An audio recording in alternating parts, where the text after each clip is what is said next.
Draga braćo i sestre, danas, odnosno ovih dana, želimo kao propovjed učiniti katehezu. I prva kateheza jest riječ o krštenju. Možda ćemo misliti da mi to znamo, da ne treba o tome govoriti.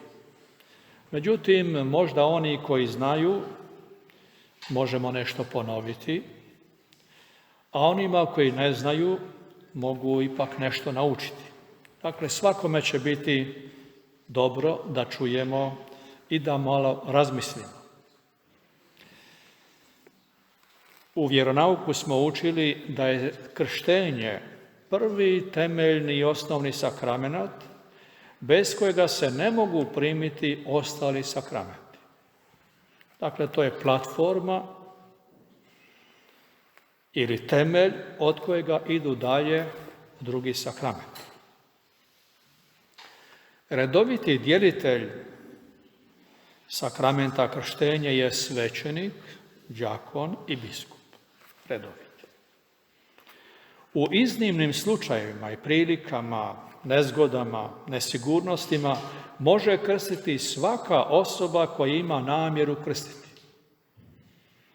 Recimo, dijete se rodi, nije sigurno da li će preživjeti dalje, možemo ga odmah krstiti kad se hodi, da ne čekamo dakle svećenika ili da ne nosimo, da ne budemo u neizvjesnosti, a onda će naknadno, ako dijete sve bude u redu, svećenik izmoliti druge molitve koje se inače mole kod krštenja. Preporučuje se dati ime nekog sveca ili svetice djetetu. Jer koji puta damo ime koje ne postoji, tako rekuć. Imate recimo od gore Goran ili Lana, mlado Srne. Onda se preporučuje, ako baš roditelji žele tako dati ime, ali onda barem da dodaju ime nekog sveca ili svetice. Zašto? U kršćanstvu je dobro ta poruka da bude netko označen, svaki od nas, kao svecem ili sveticom koju ima uzor i o kojoj razmišlja i možda se čak djetetu može govoriti o tom svecu ili svetici. Ili barem roditelji malo se upoznati sa svecom i sveticom koju želi dati svome djetetu. Da tako svoje dijete na neki način označi. Jer to dijete koje nosi to ime, ono je označeno kroz svoj život. I zato trebamo razmišljati zaista ozbiljno koje ime trebamo dati svome djetetu. Formula za krštenje je jednostavna. Zato oni kada krste, recimo netko ko nije svećenik, koji obično ne krsti, jednostavna je i lako je zapamtiti. Najprije se daje ime, recimo Ivane, Marija, Stjepane, Ana i prema tome, ja te krstim u ime Oca i Sina i Duha Svetoga polijevajući vodom po čelu. Krštenje obavljeno. Za krštenje su potrebni voda, krsna svijeća, bijela haljinica i također krizmano ulje. U prijašnja vremena se također odmah i kod pravoslavlja je ostalo da se i krizma odmah na krštenje. Međutim, mi smo uzeli da je krštenje obavljeno, dakle obavlja se kao malo dijete, a krizma se poslije dijeli, dakle negdje oko 14. 15. godine. Zašto? Jer krštenjem se unosi ili reklo bi se stvara dijete, se daje u zajednicu kršćana. A krizmom, dakle, daje se mogućnost da dijete bude svjesno, odnosno već mladić, djevojka, da sada zrelo živi.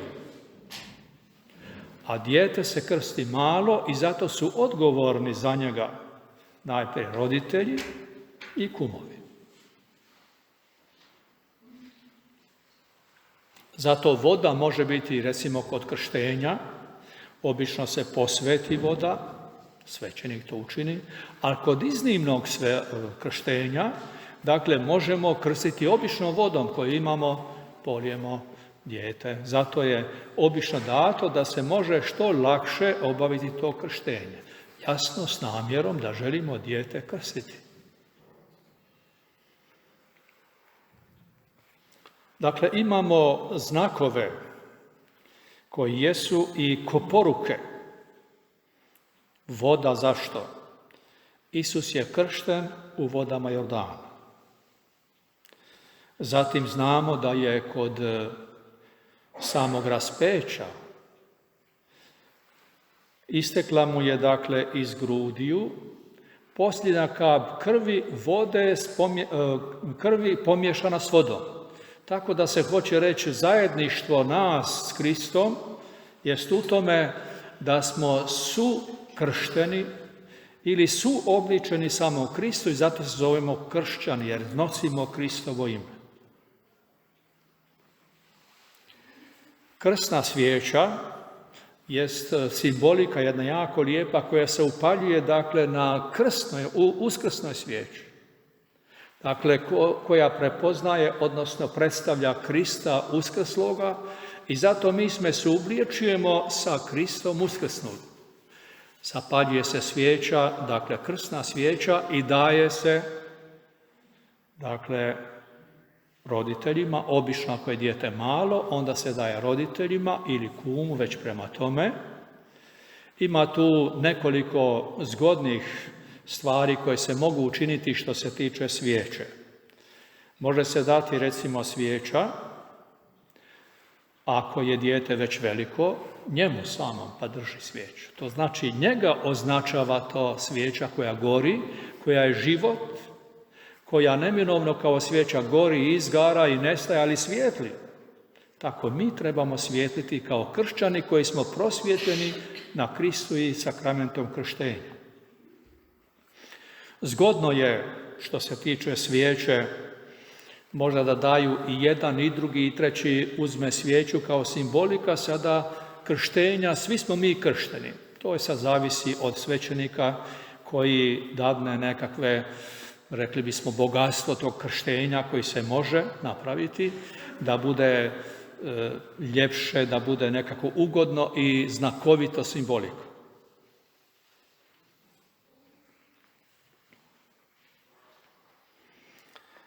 Daje se bijela haljina, polaže na dijete.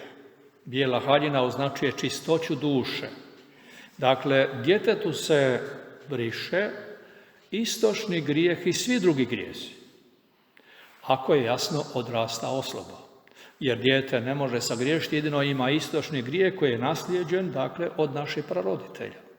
A krštenjem Kristovom zaslugom briše se i istočni grijeh. Istina, ostaju oznake, biljezi i koje poslije trebamo kao grijehe ispovijedati i čistiti se.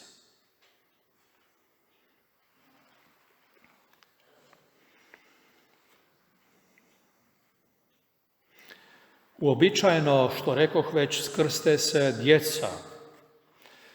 Prijašnja vremena, tamo odmah u prvih stoljeća kršćanstva, krstili su se odrasli. Danas isto govore koji puta kao dijete, zašto da ono samo može reći, a ne može. Onda se kaže ovako, odgovorni su roditelji za dijete, odmah ga krste kao maloga i oni ga odgajaju u tom, dakle, svjetlu i na tom primjeru i uzoru. I zato oni moraju biti itekako svjesni toga svoga odnosa i svoje odgovornosti za dijete koje su krstili. Jasno, tu su i kumovi koji su najbliži. U prijašnja vremena se znalo, recimo što je ostalo i kod pravoslavnih dalje, da se djeca urone u vodu. Dakle, jednom riječju reklo bi se da se okupa cijelo dijete, da tako bude kršteno. Jako lijepa simbolika. Samo teško je, recimo, kad je hladno, ne možete sada gdje ćete imati toplu vodu. Kako? Onda u prijašnje vremena, recimo kad su odrasli, onda su bile, ako ste bili u Rimu, imate kod Lateranske bazilike veliku krstionicu, to je kao unutra, kao bazen, i tu su odrasli ulazili unutra potpuno, dakle, uronjeni u vodu. Tako se htjelo reći, uronjen sam u Krista, da postane zaista zajedničar Krista, njegova krštenja i Kristovog zasluge, njegove života i smrti i uskrsnuća. Dakle, iz praktičnih razloga se uzelo da se onda poljeva po čelu djeta. Krštenjem jasno postaje dijete Božje, milost Božju dobiva, milost je nezasluženi dar, kojom dijete upravo ono postaje, dakle, sudionik Krista i uopće kršćanstva, zajednice kršćanstva uopće.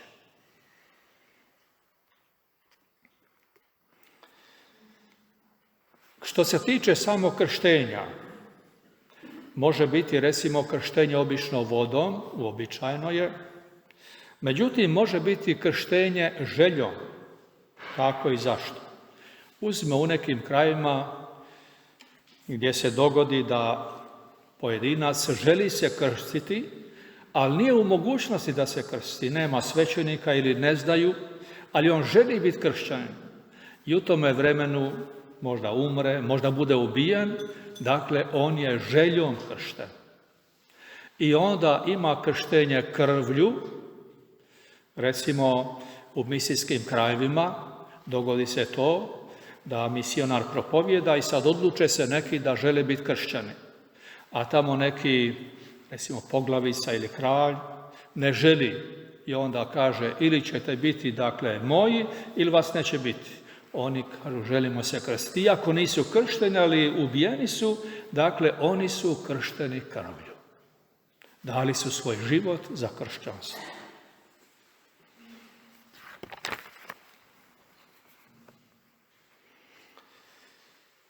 Za kršćanski život dijete u prvom redu su odgovorni, jasno, roditelji, kao obitelj, jer su ga rodili, donijeli na svijet i zato treba njihov život i njihov primjer biti pouka i poruka za dijete koje odrasta.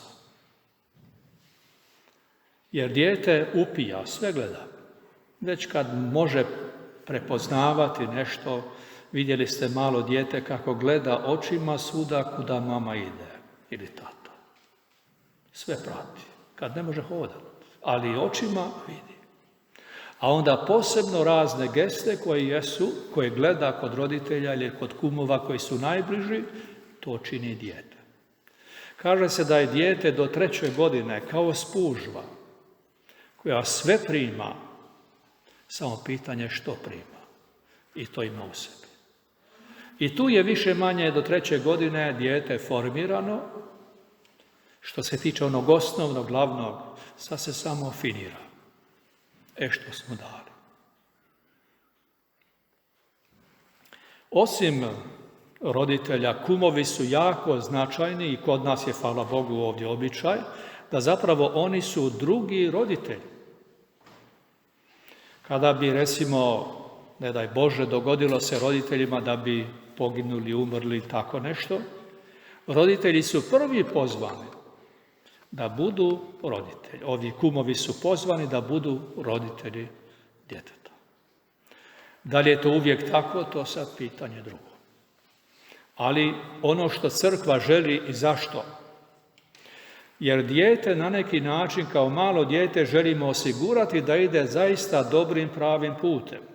Najprije preko roditelja, a onda ujedno ako roditelji nisu najbolji, i ako su i najbolji, opet kum je dobro došao da na neki način pomaže roditeljima i djeci i recimo ima pravo kao kum, ako vidi nešto što nije dobro kod roditelja da im kaže na lijep način: čujte to i to, ja sam kao kum suodgovoran da dijete to raste kako treba. Osjećam, nemojte se uvrijediti, ali to i to nije dobro, pa ćemo zajednički nešto učiniti.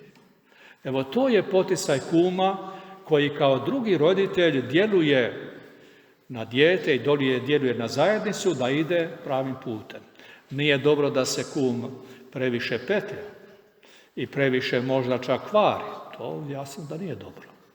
Nego da zna na neki način shvatiti, razumjeti, na uviđavan način reći i pomoći za dobro i roditelja i djeteta.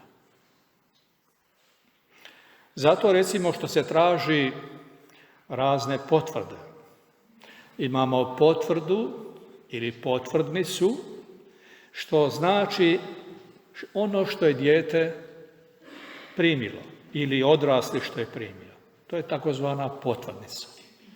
A posvjedočenje je znak zapravo da li pojedini roditelj ili kum može kumovati.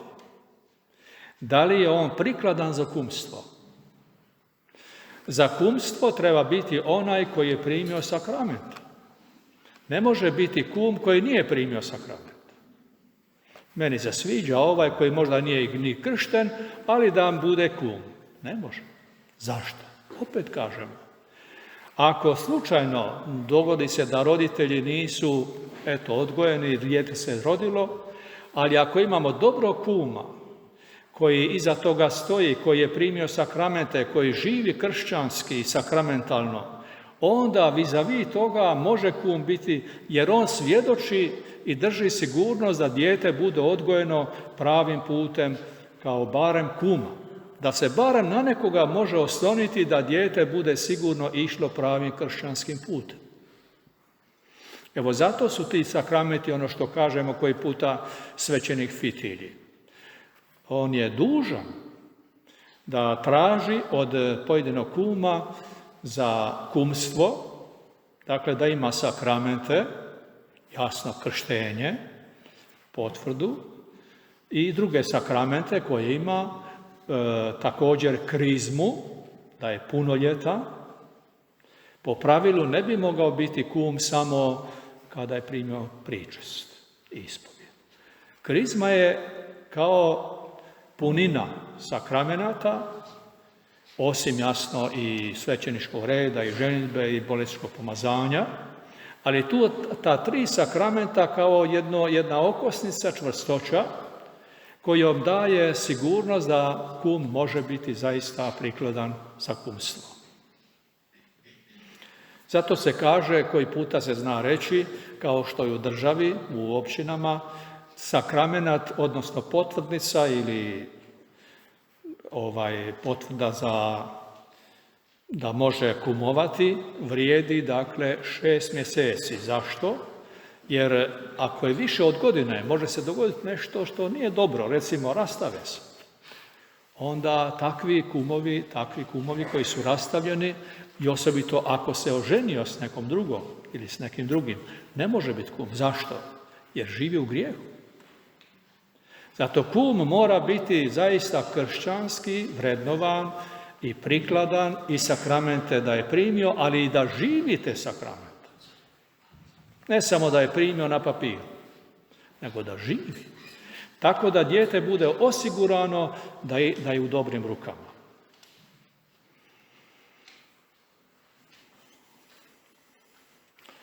Preporučeno je da bi se sakramenti kao i krštenje dijelilo pod misom. Svi sakramenti dobro je bilo da se dijele pod misom. Zašto? Jer misa je zajednica, odnosno koji su na misi.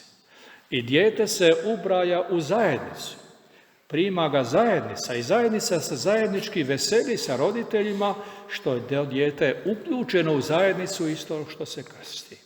Što postaje zajedničar kršćanske zajednice i da se mi svi zajednički radujemo. Jer on postaje sada s nama jedna velika kršćanska obitelj. Evo toliko, više manje, kad bismo tako malo o tome razmislili, a onda za uopće, za djecu koja se krste, za roditelje koji krste djecu, za kumove koji kumuju, molit ćemo da budemo prikladni. Da jedni drugima svjedočimo to krštenje, jer to je što smo rekli prvi temeljni osnovni sakramenat koji se prima, bez kojega se ne mogu primiti drugi sakramenti. Ako je temelj napraviti kako treba, onda sve ide dobrim putem. Molit ćemo, dakle, što rekoh, i za roditelje krštenika, i za kumove, i za našu cijelu zajednicu, da bismo bili zajednica istinski kršćanska, da je zajednica suodgovornih za one koji se krste i za one koji smo kršćani, da zajednički živimo istinsku pravu obitelj kršćana. Amen.